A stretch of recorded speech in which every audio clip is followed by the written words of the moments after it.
सबसे पहले objective question में पहला क्या है, दुपहिया वाहन चालक हेलमेट का प्रयोग करते हैं? तो सिर्फ 38% व्यक्ति ही हेलमेट का प्रयोग करते हैं। इसका ऑप्शन नंबर ए सही आंसर होगा। इसके बाद दूसरा, दुर्घटना का कारण है। तो दुर्घटना के क्या कारण होते हैं? चालक की लापरवाही ये तो होती है, तेज़ गति वाहन चलाना ये भी होती है, थकान, जो चालक की थकान होती है, रात भर गाड़ी अगर चलाएंगे तो थकान हो जाएगी, तो ये भी दुर्घटना का कारण होगा, यानी उपयुक्त सभी इसका हो जाएगा।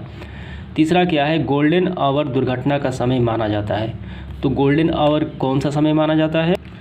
तो सड़क दुर्घटना में जो पहला जो घंटा होता है, पहला घंटा, उसे गोल्डन आवर कहा जाता है, क्योंकि उस समय जो दुर्घटनाग्रस्त व्यक्ति है उसे उचित इलाज मिल जाए तो उसकी जान बच सकती है। ठीक है, इसीलिए इसे गोल्डन आवर कहा जाता है।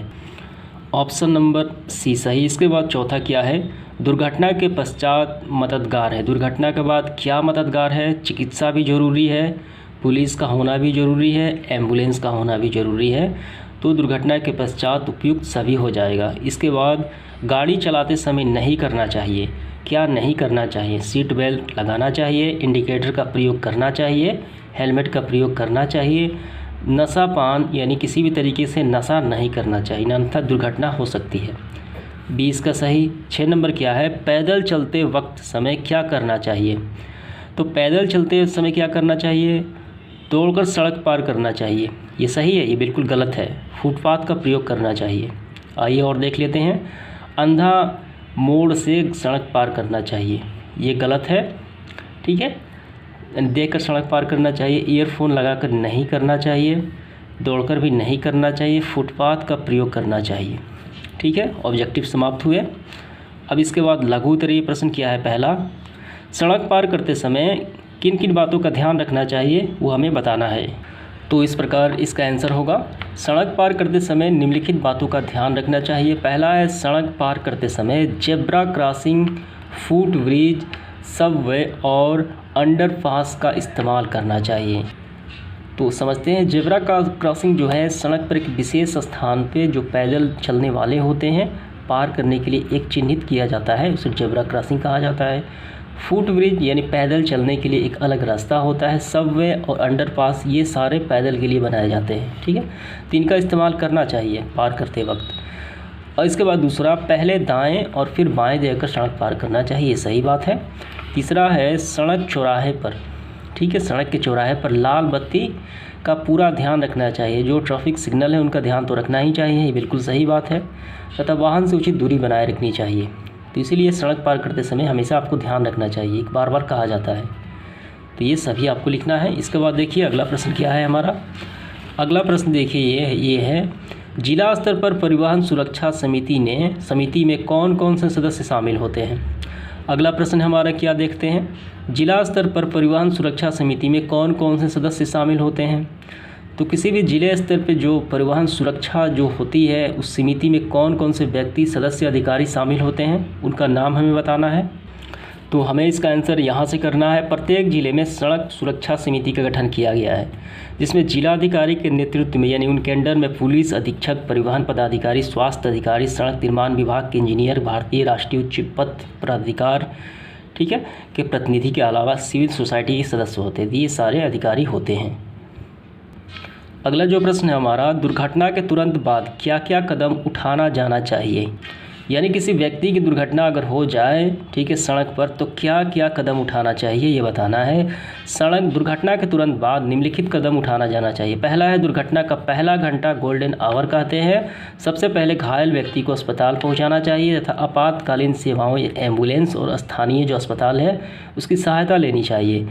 दूसरा है, पुलिस को दुर्घटना की सूचना देनी चाहिए ताकि पुलिस समय पर पहुंच सकें और उसकी निरीक्षण कर सके दुर्घटना की, ठीक है, कैसे दुर्घटना हुई है, और उचित कार्रवाई कर सके। चलिए देखते हैं अगला प्रश्न, यही करना चाहिए। अगला प्रश्न है चौथा, ट्रामा सेंटर से आप क्या समझते हैं?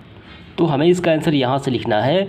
हॉस्पिटल में कई वार्ड होते हैं, इन वार्डों में से एक ऐसा वार्ड होता है जो ट्रामा सेंटर कहलाता है। ठीक है, यह अस्पताल का सबसे मुख्य वार्ड होता है जिसे आपात की स्थिति में घायल मरीज की सेवा के लिए उन्हें चिकित्सा सुविधा प्रदान करने के लिए ये रखा जाता है ये वार्ड।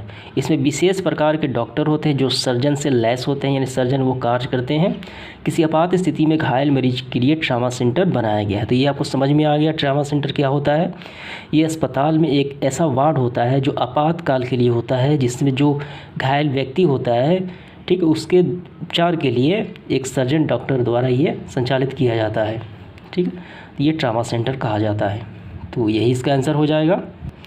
अगला प्रश्न क्या है, 5वां, वाहन निर्माता को वाहन सुरक्षा के लिए वाहन में क्या क्या बदलाव करने की ज़रूरत है।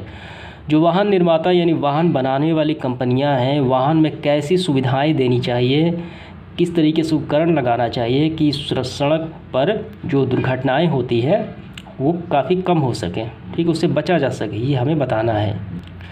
सड़क दुर्घटना, वाहन सुरक्षा, ये सारे हो सके। तो देखिए इसका आंसर हमें इस प्रकार करना है।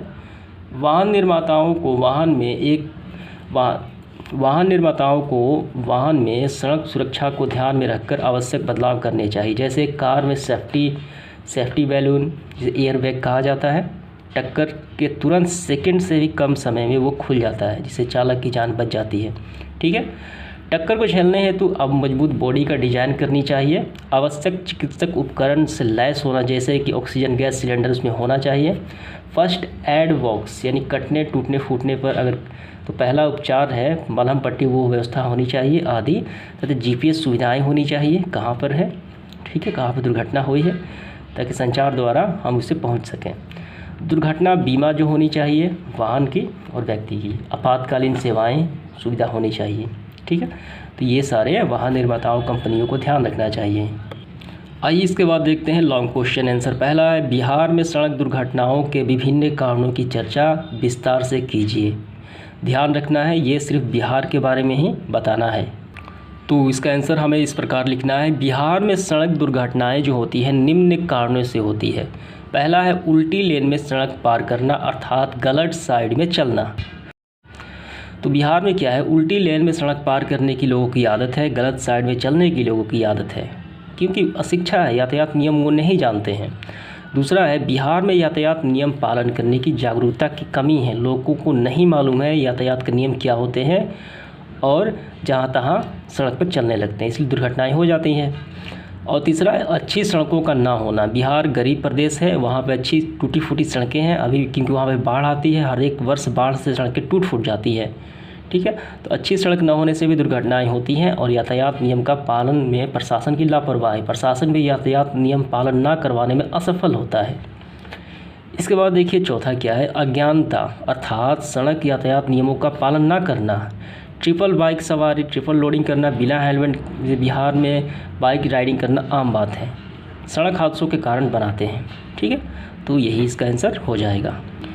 अगला जो प्रश्न है हमारा लॉन्ग क्वेश्चन में, सड़क सुरक्षा के लिए सरकार ने क्या क्या कदम उठाया है। तो ये रहा, सरकार द्वारा सड़क सुरक्षा के लिए निम्न कदम उठाए गए हैं। पहला जो है यहाँ पे देखिए, 4 पहिया वाहन जो है वो सीट बेल्ट पहनना अनिवार्य है, जो ड्राइवर होते हैं आगे बैठते हैं। ठीक है, और 2 पहिए वाहन के जो व्यक्ति हैं हेलमेट और ट्रिपल लोडिंग मनाही होती है, हेलमेट पहनना जरूरी है, ट्रिपल लोडिंग नहीं करना है, इसलिए क्या हो जाएगा, जुर्माना या चालान कट जाएगा। ठीक है, और तीसरा है, तेज़ रफ्तार से क्या होगा, चालान कटेगा, ओवरलोडिंग से भी चालान काटा जाएगा। चौथा है, सड़क यातायात लाइसेंस का ना होना। तो सड़क यातायात अब करते हैं, वाहन चलाते हैं तो लाइसेंस की ज़रूरत होती है। और इसके बाद 5वां है, यातायात नियम का पालन न करने पर चालान कटेगा। ठीक है, ये सारे सरकार द्वारा नियम बनाए गए हैं, लेकिन फॉलो नहीं होता, काफ़ी कम होता है। इसके बाद देखिए तीसरा जो प्रश्न है, दुर्घटना के बाद चिकित्सीय सेवा उपलब्ध करवाने के लिए आप क्या क्या कार्य करेंगे, लिखिए। तो इसका आंसर हमने पहले लिखा है। इसका आंसर आपको इस प्रकार लिखना है, दुर्घटना का पहला घंटा जो होता है गोल्डन आवर कहते हैं। सबसे पहले घायल व्यक्ति को अस्पताल पहुंचाना चाहिए तथा आपातकालीन सेवाएं और स्थानीय लोगों की मदद लेनी चाहिए। ठीक है, ताकि जल्द से जल्द जो घायल व्यक्ति है वो ठीक हो सके, उसे बचाया जा सके, क्योंकि 1 घंटा जो होता है वो गोल्डन आवर कहलाता है। ठीक है, और फर्स्ट एड बॉक्स जो ट्रीटमेंट होता है मलहम पट्टी वो करनी चाहिए। तो यही सारी बातें का ध्यान रखना चाहिए। ठीक है, तो समाप्त होता है आज का सेशन। धन्यवाद।